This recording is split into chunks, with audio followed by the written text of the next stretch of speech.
कई बार बात बहुत खास नहीं रहती, उस बात पर उतना ध्यान हमारा नहीं जाता जितना ध्यान उस बात को कहने वाला कौन है इस बात पर जाता है। और जब तक उस बात को कहने वाले की पृष्ठभूमि का हमको पता नहीं होगा तो उसका ठीक ठीक अर्थ हम ग्रहण नहीं कर पाएंगे। कई बार हमने देखा कि लोग समझते हैं कि कोई कहानी है। किसी भी कहानी के 3 रूप होते हैं। एक तो उस कहानी को जब कभी किसी कोर्स में प्रेस्क्राइब होती है, हमको पढ़ने की मजबूरी होती है, तो उस कहानी को हम इसलिए पढ़ते हैं कि हमको कुछ अच्छे नंबर मिल जाएं, हमारा ग्रेड ठीक हो, तो कहानियां पढ़ाई जाती। शुरू ही कहानी से होता है। बच्चों को जब पढ़ाते हैं तो शुरुआत का और कोई माध्यम नहीं, क्योंकि बच्चों को कहानियां अच्छी लगती। पहले तो बच्चे स्कूल भी नहीं जाते थे तो उसके पहले ही दादी उसकी कहानी सुनाना शुरू कर देती थी। कभी ध्रुव की कहानी है तो कभी प्रहलाद की कहानी है या किसी और की कहानी है। फिर आगे गाना भी बन गया कि जिंदगी और कुछ भी नहीं तेरी मेरी कहानी है। तो ये सारा कहानी और कथा का हिसाब। लेकिन जब हम बड़े हो जाते हैं, जब वही बच्चा आगे कभी जब ग्रेजुएशन में पहुंचता है या जब मास्टर्स की डिग्री ले रहा होता है, अब कहानी तो वही है, लेकिन अब उस कहानी का उद्देश्य क्या था, अब उस पर बात चलती है। वो कहानी किस लिए थी, वो कथा किस लिए थी, बात किस लिए कही गई थी। और तब हमको समझ में आता है कि उस कहानी का कोई न कोई संदेश था, कोई न कोई मैसेज था। और जब और आगे जब हम परिपक्व हो जाते हैं, मैच्योर हो जाते हैं, तब कहते हैं कि वो कहानी नहीं थी, वह संदेश नहीं था, अब उसे हमको जीना है, उसे हमको आत्मसात करना है, वैसा हमको बनना है। तो पहला जो अर्थ था वो भौतिक अर्थ था, दूसरा जो अर्थ है वो आदि दैविक अर्थ है, और तीसरा जो अर्थ है वो आध्यात्मिक अर्थ है। सभी को पता है, जैसा मैं बार बार कहता हूं उदाहरण के लिए, और मेरे पास कुछ है नहीं, कि का से कबूतर नहीं होता और खा से खरगोश भी नहीं होता।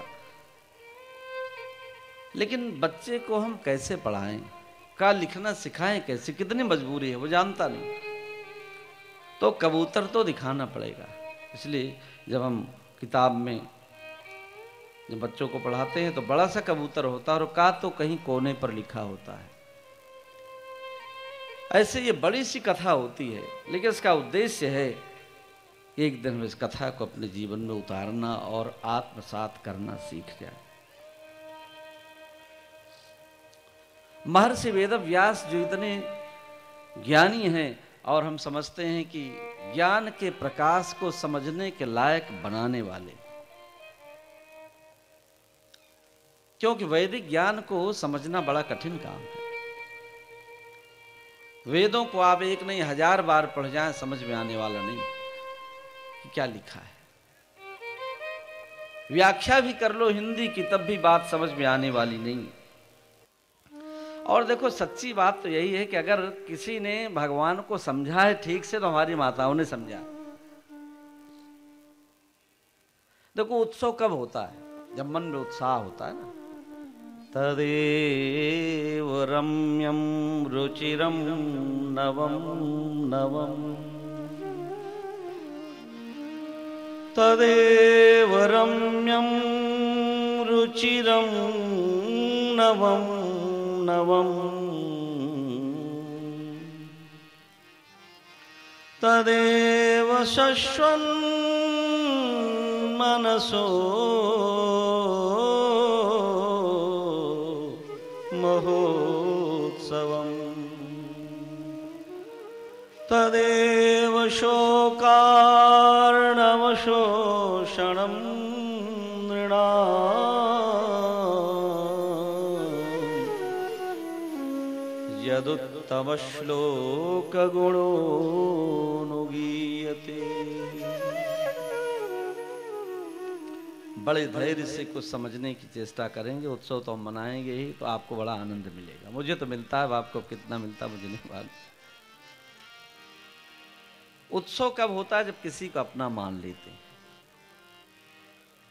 जो बौद्धिक विश्लेषण में लगा हुआ है वो तो सदा यही पूछता है, परमात्मा था भी कि नहीं था, राम थे भी कि नहीं थे, कृष्ण थे भी कि नहीं थे। पूरी जिंदगी अगर इसमें ही निकल गई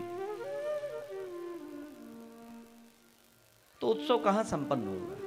उत्सव तो तब होता है जब मानते हैं कि नहीं वह था, और था ही नहीं वो मेरा है। जब वह मेरा अपना बन जाता है तब उत्सव होता है। और इसीलिए श्रीमद् भागवत की जो कथा है ये उत्सव प्रधान कथा है। हम नहीं समझते कि ऐसी कोई और कथा है। बाकी समझना है, बहुत ज्ञान चाहिए तो भगवत गीता के शरण में जाओ, उपनिषद है उनकी शरण में जाओ। लेकिन यदि उत्सव मनाना है तो श्रीमद् भागवत जी। यहां पर हमारे मोदी जी ने पहले कहा, बोले कि महाराज जी राम कथा करने का विचार मुझे पता लगा अपने शिष्यों के द्वारा। तो हमने कहा, अभी पहली बार है तो राम कथा बाद में कर लेंगे, अभी तो भागवत की कथा को उत्सव थोड़ा लोग लें और उसका आनंद लें, तब समझ में आए। अभी गीता जी पर प्रवचन होता तो थोड़ी सभी पगड़ी लगाए रहते, वहां इसका काम नहीं। उत्सव तो मैया यशोदा के जीवन में, गोपियों के जीवन में संपन्न होता है जिन्होंने अपना मान लिया। और जब अपना मान लिया तो कोई क्वेश्चन नहीं रहा, कोई प्रश्न नहीं रहा, कोई संशय, कोई शंका नहीं रही। श्रीमद् भागवत जी का उत्सव कदाचित बाहर से चलकर और हमारे हृदय के धरातल तक पहुंच जाए कभी। तो मैं इस आसन से आपको आश्वासन देना चाहता हूं कि जीवन में यदि दुख भी मिला तो वह भी उत्सव बनकर रहेगा, क्योंकि दूसरा कोई उपाय है नहीं। इसलिए तदेव रम्यम रुचिरम नवम नवम तदेव सस्वन मनुष्यो महोत्सव। श्री भगवान के साथ हमारा रिश्ता जुड़े तो जीवन का हर पल, हर घड़ी सब कुछ उत्सवमय हो जाता है, आनंदमय हो जाता है। भगवान श्री राम जानकी जी को खोज रहे थे और आंखों से आंसू बह रहा था। और भगवान श्री राम की आंखों में बहता हुआ आंसू भगवान शंकर ने देखा तो भगवान शंकर ने ऐसे रोते हुए भगवान श्री राम को भी सच्चिदानंद कहकर संबोधित किया। और इसलिए सती जी को भ्रम हो गया कि ये रो रहे हैं और आप इनको कह रहे हो सच्चिदानंद। सच्चिदानंद की आंखों में आंसू, ये हो कैसे सकता है? बड़े गहरे तात्पर्य हैं आध्यात्मिक अर्थों में कि रोते हुए भी भगवान श्री राम को निज स्वरूप का ज्ञान है। जैसे एक कलाकार कभी किसी नाट्य मंच पर भिखारी बना हुआ हो और भिखारी का रोल करते हुए भी उसे निज स्वरूप का ज्ञान रहता है कि मैं वास्तव में हूं कौन। ऐसे ही संसार में नाना प्रकार के सुख दुखों के भोग में बीच में फंसे हुए सौभाग्य हमारे जीवन का हो कि निज स्वरूप का पता हमें सदा ही बना रहे।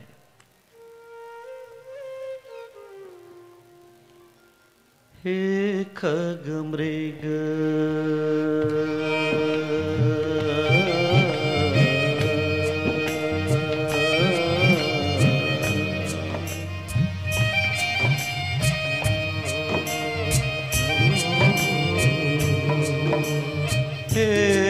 खग मृग है मधुकर श्रेणी तुम देखी सीता मृग नयनी।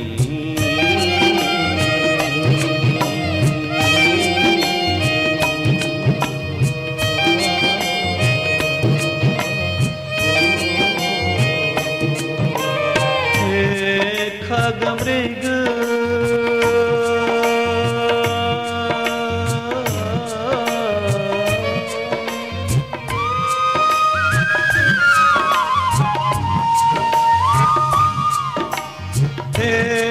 खग मृग है मधुकर से, तुम देखी सीता मृग नयनी।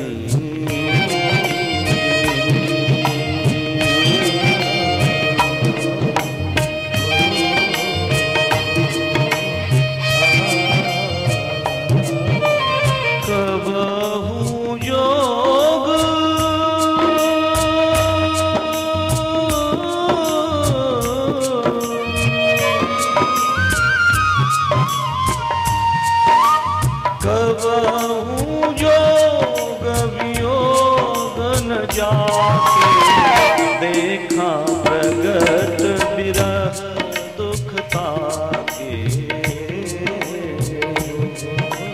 देखा विरह प्रगट दुख ताके।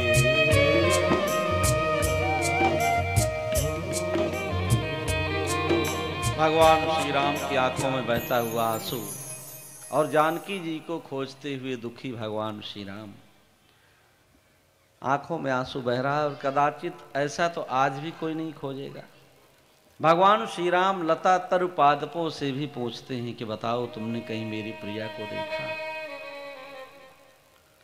पशु और पक्षियों को भी भगवान श्री राम पूछते हैं कि तुमने मेरी प्रिया को देखा। इतने विह्वल आंखों से बहते हुए आंसू। और तब गोस्वामी तुलसीदास जी ने कहा कि इनके जीवन में कोई दुख नहीं है। कबहू जोग वियोग न जाके, इनके जीवन में किसी से मिलना और बिछड़ना है ही नहीं। तो बोले देखा विरह प्रगट दुख ताके। यह जो दुख, यह जो आंसू है, ये बाहर बाहर दिखाई दे रहे हैं। कदाचित जीवन को हम भी ऐसे ही समझ लें, कभी सत्य और कभी झूठ। जैसे कोई व्यक्ति, अभी तो लोग टॉकीज में नहीं जाते, धीरे धीरे बंद ही हो गया है, लेकिन जब कभी पहले सिनेमा देखने को जाते थे तो क्या करने जा रहे हैं? मनोरंजन करने।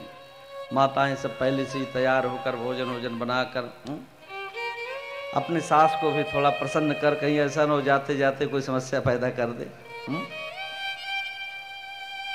ये सब होता था पहले। तो गए किस लिए? बोले मनोरंजन करने के लिए गए। और जब अंधेरे में उस दृश्य को देखा तो दृश्य के साथ हम जुड़ जाते हैं। कई बार वो झूठी चलती फिरती तस्वीरों को देखकर और हम अपने को कहीं उन तस्वीरों के साथ जोड़ लेते हैं और तब भावुक भी हो जाते हैं, आंखों से आंसू भी तो बहने लगते हैं। लेकिन कभी बीच में लाइट जल जाए तो चुपचाप रुमाल निकाल कर अपनी आंखों को पोंछ भी लेते हैं, आंसुओं को। क्यों पोंछ लेते हैं? बोले इसलिए कि पता लग गया कि सब झूठा चल रहा था।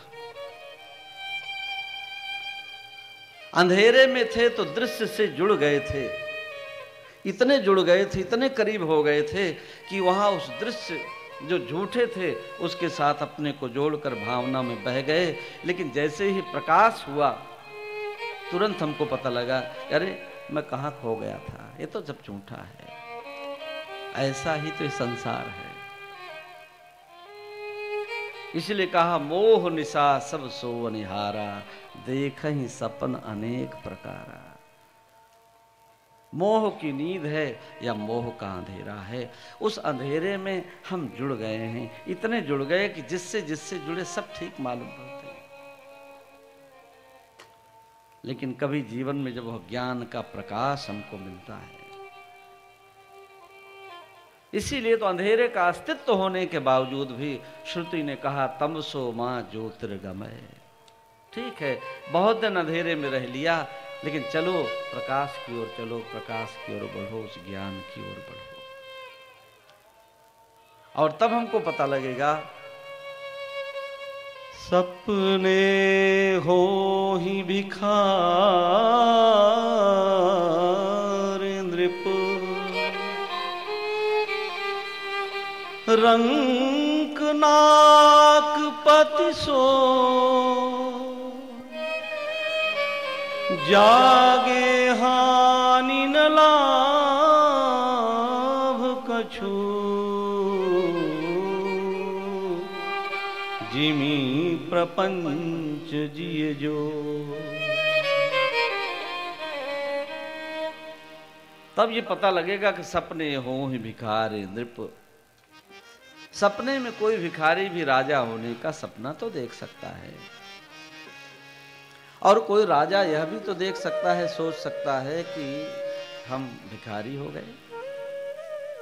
लेकिन क्या सपने में जो देखा है वो सही है? वैसे सपने की जो अनुभूति है बिल्कुल सही है। अगर कोई भूखा सोया हुआ व्यक्ति रात सो जाए और सोए हुए राजमहल में भोज का सपना देखे